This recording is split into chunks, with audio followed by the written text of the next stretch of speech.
Pension সংক্রান্ত প্রত্যয় scheme প্রজ্ঞাপন প্রত্যাহার সহ বিভিন্ন দাবিতে কর্মবিরতি এবং অবস্থান কর্মসূচি পালন করেন রাঙ্গামাটি বিজ্ঞান ও প্রযুক্তি বিশ্ববিদ্যালয় শিক্ষক সমিতি। সকালে বাংলাদেশ বিশ্ববিদ্যালয়ের শিক্ষক সমিতি ফেডারেশনের কর্মসূচির সাথে একাত্মতা প্রকাশ করে সকল ক্লাস ও পরীক্ষা স্থগিত রাখেন বিশ্ববিদ্যালয়ের শিক্ষকরা।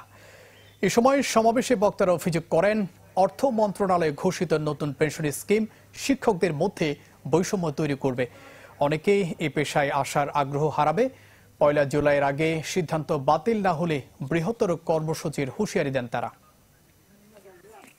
আমাদের দাবি হচ্ছে এই স্কিমে যাতে বিশ্ববিদ্যালয়ের শিক্ষকদেরকে অন্তর্ভুক্ত না করা হয় এবং আমাদের যে নিজস্ব যে একটা স্বতন্ত্র বেতন স্কেল সেটা যাতে করা হয় এবং আমাদের শিক্ষকদের যাতে সুপার গ্রেডে অন্তর্ভুক্ত করা হয়। এই তিনটা দাবি হচ্ছে মূলত আমাদের কর্মসূচির মূল বিষয়বস্তু।